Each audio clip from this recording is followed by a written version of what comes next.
They made America laugh every week. Their faces were in every living room in the country. In this video, we visit the graves of famous sitcom actors. William Frawley died March 3, 1966, age 79. Buried at San Fernando Mission Cemetery, Mission Hills, California.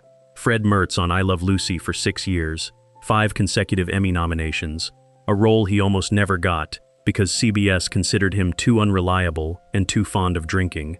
Arnaz warned him directly, one incident and he would be written out. He never missed a day of filming in 6 seasons. He died collapsing outside a Hollywood hotel, the man CBS called too unreliable, never missing a single day of work, dying alone on the sidewalk. Don Knotts died February 24, 2006, age 81. Buried at Westwood Village Memorial Park, Los Angeles, California. 5 Emmy Awards as Deputy Barney Fife on The Andy Griffith Show, the most decorated supporting actor in the history of American television sitcoms. He left in 1965 to pursue films, returning as landlord Ralph Furley on Three's Company in 1979. Diagnosed with pulmonary and tracheal cancer, dead 5 weeks later. The man who made a career playing the most nervous person in every room, dying quietly in a Los Angeles hospital. Carroll O'Connor died June 21, 2001, age 76. Buried at Westwood Village Memorial Park, Los Angeles, California, with his son Hugh. He created Archie Bunker on All in the Family in 1971, the most controversial character in American television history, the show that permanently changed what the medium was permitted to say and who it was permitted to portray. His son Hugh died by suicide in 1995, and O'Connor spent his remaining years pursuing the drug dealer he held responsible. He died of a heart attack 6 years after his son, buried with him at Westwood. Tom Bosley died October 19, 2010, age 83. Buried at Forest Lawn Memorial Park, Hollywood Hills, California. Howard Cunningham on Happy Days for 11 seasons, the television father the decade needed, a Tony Award winner for Fiorello on Broadway in 1960. Lung cancer and a heart infection, ending his life quietly. The father that American television invented for itself, buried in the Hollywood Hills. John Ritter died September 11, 2003, age 54. Buried at Forest Lawn Memorial Park, Hollywood Hills, California. Jack Tripper on Three's Company from 1977 to 1984. He collapsed on the set of 8 Simple Rules, was taken across the street to Providence St. Joseph Medical Center in Burbank, and died of an undetected aortic dissection, initially misdiagnosed as a heart attack. His son Jason was cast in a new television series the same week his father died. The funniest man in the room, dying of something no one had caught in time. Matthew Perry died October 28, 2023, age 54. Buried at Forest Lawn Memorial Park, Hollywood Hills, California. Chandler Bing on Friends for 10 seasons. He wrote openly about his addiction, 14 stints in treatment, 2 near-fatal overdoses, a medically induced coma. He spent his final years building a sober living house in Malibu and writing a memoir about what the addiction had cost. Found dead in his hot tub from acute ketamine toxicity. His friends' castmates at the graveside, the reunion nobody had wanted. Don Adams died September 25, 2005, age 82. Buried at Hollywood Forever Cemetery, Los Angeles, California. Maxwell Smart on Get Smart from 1965 to 1970, whose catchphrases became embedded in American cultural vocabulary within weeks. He had contracted malaria fighting on Guadalcanal during World War II and was left for dead before recovering. The physical comedy of Maxwell Smart built partly on the way his wartime body had learned to move under duress. Buried at Hollywood Forever, the spy who saved nothing and couldn't stop telling you about it. Dick York died February 20, 1992, age 63. Buried at Woodland Cemetery, Grand Rapids, Michigan. Darren Stevens on Bewitched for the first 5 seasons. In 1959, he suffered a severe back injury filming a Western that went improperly treated for years, compounding into degenerative spinal disease. He collapsed on set in 1969 and was replaced. He spent his final years in Michigan in poverty, relying on family assistance and food banks. The man who played the most put-upon husband in sitcom history, spending his final years without enough to eat. Florence Henderson died November 24, 2016, age 82. Buried at Westwood Village Memorial Park, Los Angeles, California. Carol Brady on The Brady Bunch from 1969 to 1974, the role following her for 50 years through reunions. She grew up one of 10 children in rural Kentucky in genuine poverty before studying musical theater on scholarship in New York. The distance between the Owensboro childhood and the Carroll Brady living room as wide as American television could make a life appear. The mother of 6 who grew up one of 10, buried at Westwood. Jim Backus died July 3, 1989, age 76.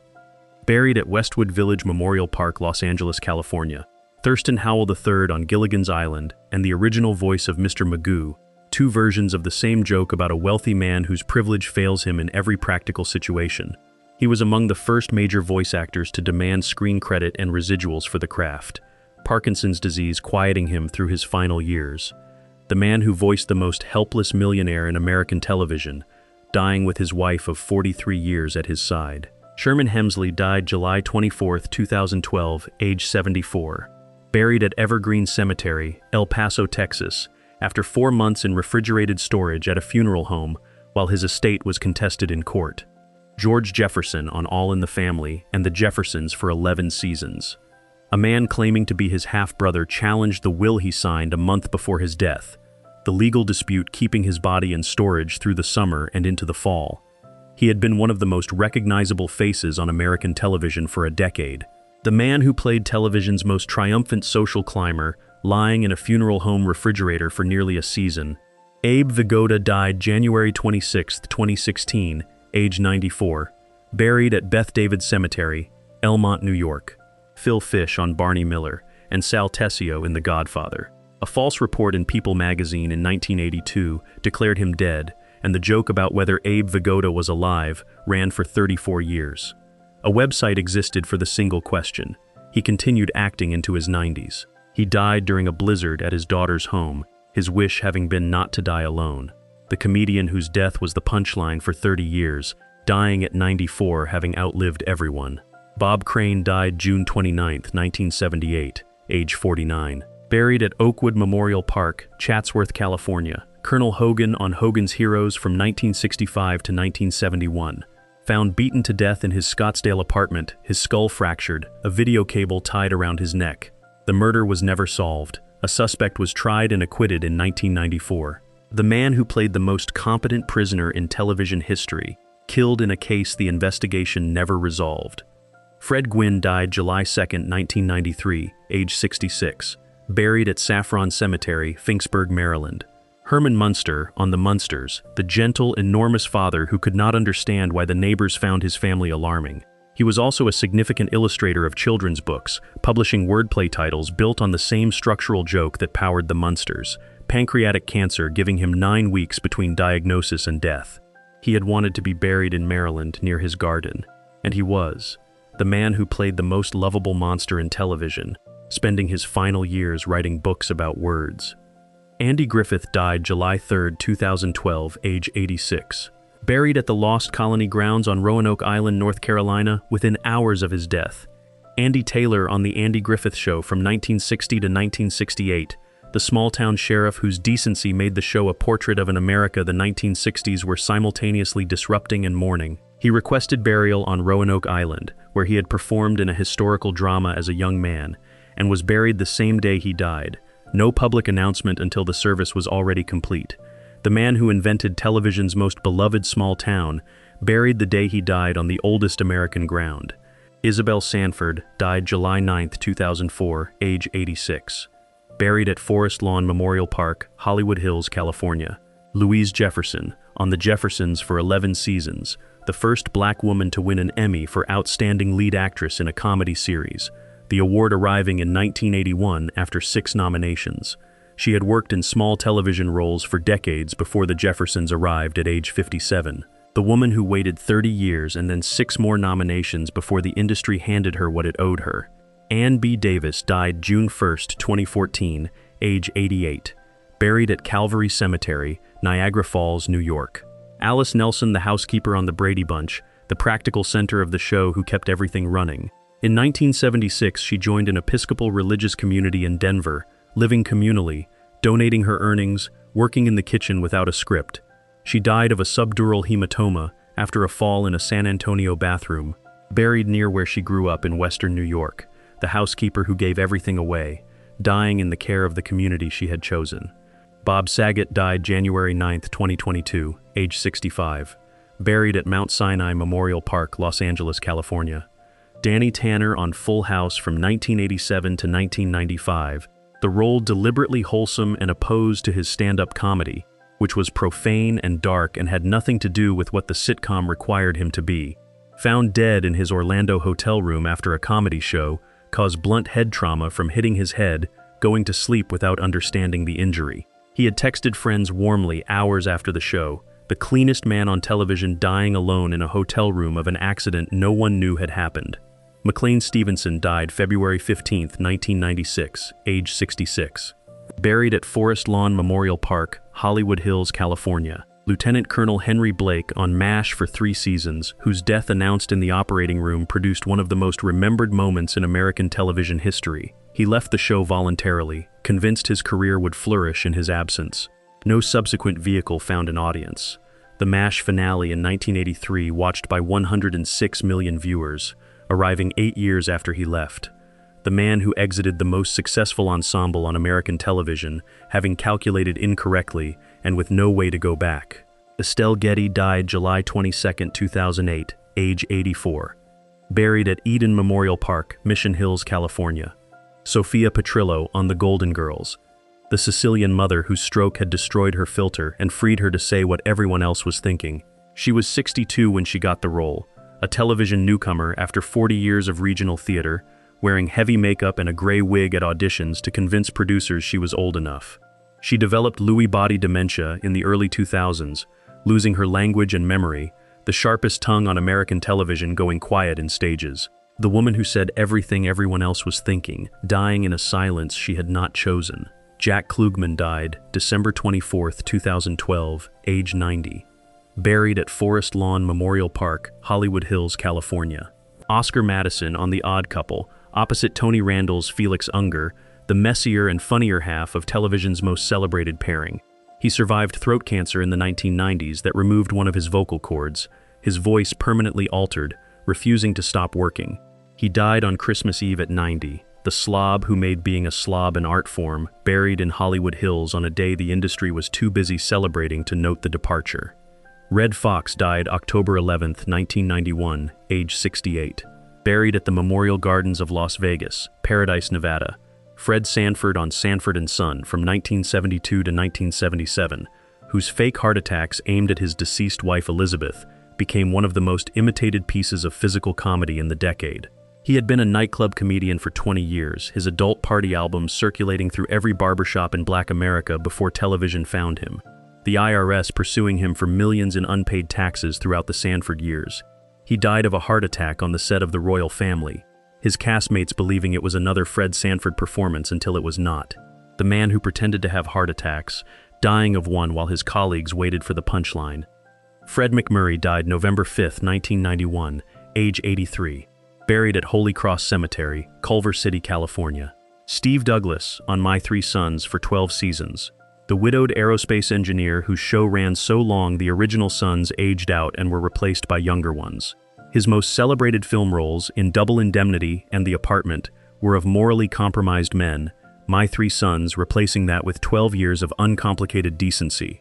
He invested carefully enough to die genuinely wealthy, the man who played corruption in films and paternity on television, the fortune outlasting both identities. Ted Knight died August 26, 1986, age 62.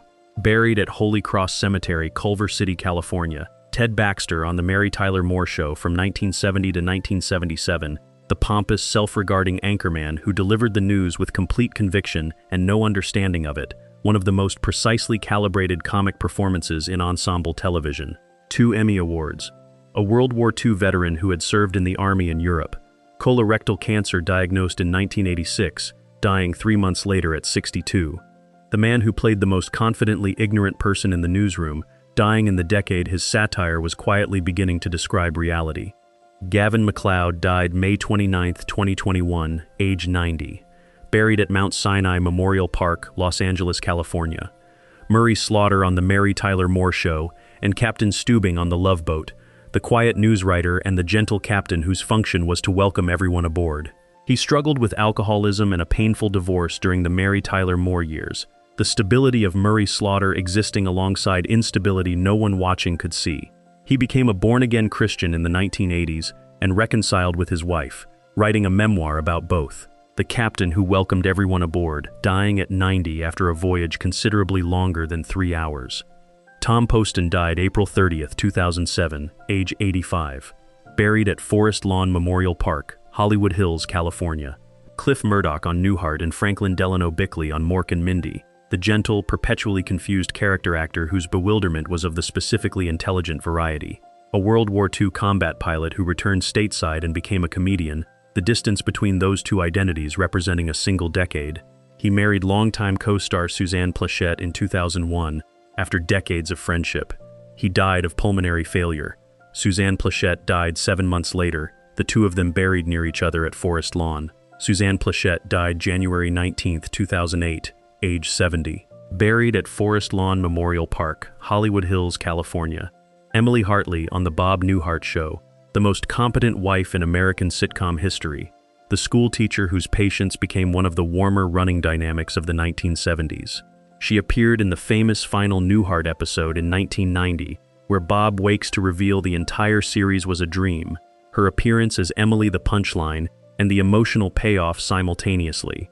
Lung cancer taking her in January 2008, 7 months after her husband Tom Poston died. Both buried at Forest Lawn, the dream ending in the same cemetery. Don Rickles died April 6, 2017, age 90. Buried at Forest Lawn Memorial Park, Hollywood Hills, California.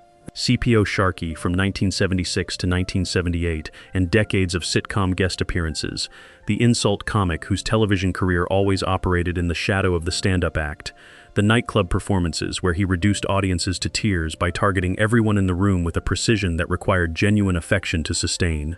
Frank Sinatra called him the best comedian in the world. He worked until he was 90, dying of kidney failure. The meanest man on television, whose every insult was understood as the purest form of the compliment he was too funny to give directly. George Lindsey died May 6, 2012, age 83. Buried at Forest Lawn Memorial Park, Hollywood Hills, California. Goober Pyle on The Andy Griffith Show and Mayberry RFD for 8 years. He wore the Goober cap to fan events for decades after Mayberry ended, the loyalty to the character a deliberate act of gratitude to the audience. He had grown up in Jasper, Alabama, taught high school history, and came to acting in his late 20s. The Alabama school teacher who played the most uncomplicated character in television, finding himself ultimately buried in the city that had given him what Alabama never could. Marty Feldman died December 2, 1982, age 49. Buried at Forest Lawn Memorial Park, Hollywood Hills, California. Igor in Young Frankenstein and star of the Marty Feldman comedy machine. The bulging eyes the result of Graves' disease surgically mismanaged in the 1960s, the condition reshaping his face and defining his entire comic identity. He had been one of the most celebrated comedy writers in British television before his face made him a performer. He died of a heart attack in a Mexico City hotel room while filming. The comedian whose face was the joke, buried far from the England that made him. Bob Barker died August 26, 2023, age 99. Buried at Forest Lawn Memorial Park, Hollywood Hills, California, beside his wife Dorothy Jo, who predeceased him by 35 years. The host of The Price is Right for 35 years, his daily reminder to have your pets spayed or neutered, becoming the most repeated public health message in American game show history. A naval aviator during World War II, who trained for the Pacific before the war ended. He refused fur sponsorships in the 1980s, when the refusals cost money, the animal rights conviction sustained for decades. He died at 99, the man who told America every day to come on down, buried beside the wife who left 35 years before him. They made you laugh every week. The laugh track stopped a long time ago.